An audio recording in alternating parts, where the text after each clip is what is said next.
Assalamualaikum warahmatullahi wabarakatuh. Selamat datang kembali di channel ini. Dan di video kali ini saya akan mencoba untuk membagikan tips bagaimana caranya untuk menghindari kegagalan. Bagaimana caranya untuk menghindari kegagalan. Kenapa kegagalan itu harus dihindari? Karena kalau orang banyak gagal bisa jadi stres ya, bisa jadi stres. Tidak akan bisa menikmati hidup orang yang banyak gagal mah. Oke, sebelum masuk kita ke pembahasan, kita masuk dulu ke mukadimah. A'udzubillahi minasyaitonirrajim. Bismillahirrahmanirrahim. Alhamdulillahirabbil alamin wassalatu wassalamu ala sayyidina Muhammadin nabiyil ummiyyi wa ala alihi washabihi ajmain. Amma ba'du. Bismillahirrahmanirrahim. Sebelum masuk kita ke pembahasan bagaimana caranya untuk menghindari kegagalan, kita harus menyamakan dulu definisi gagal ya. Definisi kegagalan tersebut.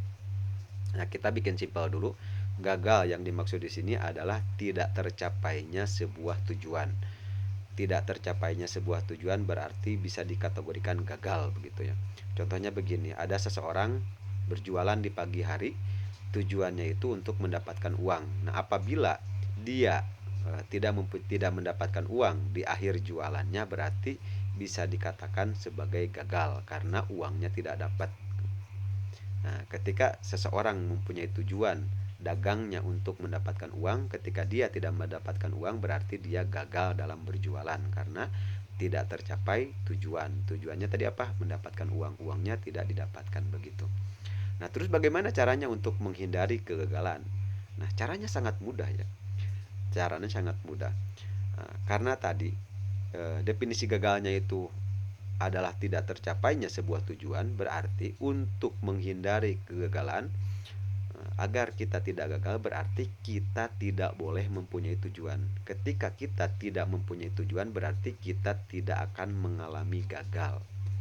Nah, namun ketika kita tidak mengalami kegagalan berarti kita juga ketika kita tidak mempunyai tujuan berarti kita tidak akan mengalami kegagalan dan tidak akan mengalami keberhasilan karena tujuannya tidak ada. Kan berhasil itu adalah kita tercapai sebuah tujuan.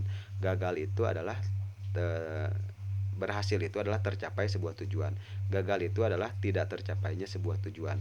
Nah, ketika kita tidak mempunyai tujuan berarti kita tidak akan berhasil dan tidak ada gagal karena tujuannya tidak ada. Nah, seperti itu sangat mudah sekali. Jadi, kalau kita menjalani hidup tanpa tujuan berarti kita tidak akan pernah gagal, tidak akan pernah stres begitu ya. Nah, gimana ini Kang? Kan kita seorang mukmin kita harus mempunyai tujuan, di antaranya niat. Niat itu bisa diartikan sebagai tujuan. Niat itu bisa diartikan sebagai tujuan. Nah, karena sesuai dengan hadis innamal a'malu binniyat. Uh, Amal-amalan itu atau pekerjaan-pekerjaan orang mukmin itu sesuai dengan niatnya, akan dibalas sesuai dengan niat. Nah, begitu. Nah, ini gimana? Kalau kita tidak mempunyai niat berarti kita tidak akan mendapatkan balasan. Jadi begini maksud saya Saudara ya. Uh, Orang mukmin itu adalah orang yang tidak mempunyai agenda dalam hidup. Orang mukmin itu adalah orang yang tidak mempunyai tujuan di dalam hidup. Kenapa orang mukmin itu tidak mempunyai tujuan dalam hidup? Karena orang mukmin itu hidupnya itu hanya sekedar untuk beribadah kepada Allah, hanya untuk menghamba kepada Allah, hanya untuk bekerja kepada Allah. Karena sesuai dengan ayat Allah dalam Al-Qur'an, A'udzubillahi minasyaitonirrajim. Bismillahirrahmanirrahim. Eh, wa ma khalaqtul jinna wal insa illa liya'budun. Wa ma khalaqtul jinna wal insa illa liya'budun. Allah menciptakan jin dan manusia hanya untuk beribadah. Hanya untuk beribadah. Allah menciptakan jin dan manusia hanya untuk beribadah. Nah, berarti orang mukmin itu adalah orang yang mengikuti apa yang dituliskan dalam ayat tersebut. Agenda dalam kehidupannya itu hanya beribadah kepada Allah, hanya mengabdi kepada Allah. Kita sederhanakan dulu kata ibadah. Ibadah itu kita sederhanakan sebagai kita bekerja kepada Allah. Kita bekerja kepada Allah. Nah, kenapa kita bekerja kepada Allah? Karena Allah lah yang akan membayar kita. Allah lah yang akan membayar kita. Nah, begitu. Terus begini ya. Allah lah yang akan membayar apa yang kita kerjakan. Jadi kita orang mukmin itu hanya bekerja kepada Allah. Nah, contohnya begini. Ada seseorang mukmin di pagi hari. Ada seorang mukmin di pagi hari. Orang mukmin itu adalah orang yang mempunyai dua sisi ya. Orang mukmin itu adalah orang yang mempunyai dua sisi, dan dua sisi tersebut mempunyai tugas masing-masing. Apa dua sisi dari seorang mukmin? Satu sisi batin, dua sisi dohir. Satu sisi batin, dua sisi dohir. Yang dua-duanya itu mempunyai tugas. Tugas batin itu apa? Tugas batin itu adalah ridho dan menerima apa yang diberikan oleh Allah terhadap dia. Tugas batin bagi seorang mukmin itu adalah menerima dan ridho terhadap apa yang diberikan oleh Allah terhadap dia, apa yang dikehendaki Allah terhadap kehidupannya. Itulah tugas batin bagi seorang mukmin. Nah, tugas dohirnya apa? Tugas dohirnya itu adalah menjalankan apa yang diperintahkan oleh Allah. Tugas dohirnya adalah menjalankan apa yang diperintahkan oleh Allah. Nah, dua-duanya harus berbarengan, dua-duanya harus bekerja, sisi dohir dan sisi batin. Nah, contohnya begini ya, ada seorang mukmin sakit gigi, ada seorang mukmin sakit gigi. Nah, ketika seorang mukmin sakit gigi, maka ketika dia merasakan sakit gigi, tugas batinnya apa tadi? Tugas batinnya adalah menerima bahwa sakit gigi itu dari Allah. Tugas batinnya menerima sakit giginya itu dari Allah, dan dia ridho atas sakit gigi yang dia terima dari Allah.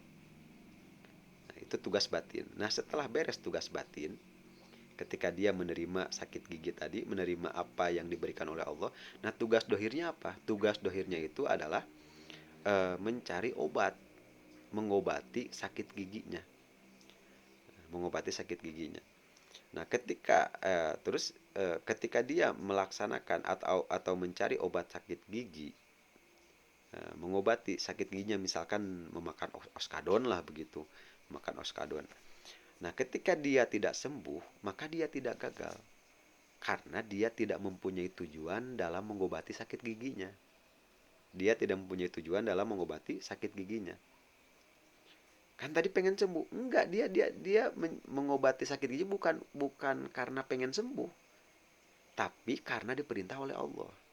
Karena tadi rasa sakit giginya itu udah diterima sama hatinya, dia udah ridho diberi sakit gigi sama Allah. Terus kenapa kalau dia udah menerima dan dia udah ridho, kenapa dia harus mengobati, harus mencari obat dari sakit giginya? Ya karena dia diperintah oleh Allah. Nah, jadi ikhtiarnya, usahanya untuk mencari obat sakit gigi, misalkan memakan oskadon, maka dia tidak gagal.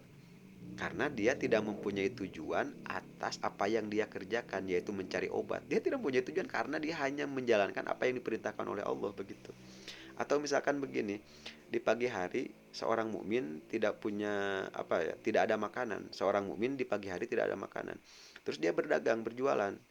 Nah, ketika tadi tidak punya uang, maka dia menerima dulu tidak punya uang ini dari Allah. Tugas batinnya. Setelah dia menerima, terus dia menjalankan tugas dohirnya. Tugas dohirnya apa? Dia mencari uang. Mencari uang itu bukan untuk mendapatkan uang, tapi mencari uang itu hanya menjalankan perintah Allah. Atau mencari makanan itu bukan untuk mendapatkan makanan, tapi hanya sekedar menjalankan apa yang diperintahkan Allah. Maka ketika dia dapat makanan atau tidak, dapat uang atau tidak, maka dia tidak gagal karena dia tidak mempunyai tujuan. Jadi yang punya tujuannya siapa? Yang punya tujuannya Allah. Nah, kita akan dibayar, akan digaji dari apa yang kita kerjakan. Kita disuruh cari uang, ya cari uang aja. Nggak usah kita punya tujuan untuk mendapatkan uang, kita mah cari aja semaksimal mungkin. Mau dapat mau tidak itu urusan Allah gitu. Nah, jadi orang mukmin itu adalah orang yang tidak akan pernah gagal dalam kehidupannya, insya Allah gitu ya. Orang mukmin itu adalah orang yang tidak pernah gagal. Hatinya menerima apa yang diberikan oleh Allah. Nah, dohirnya berikhtiar dari apa yang diperintahkan oleh Allah begitu ya.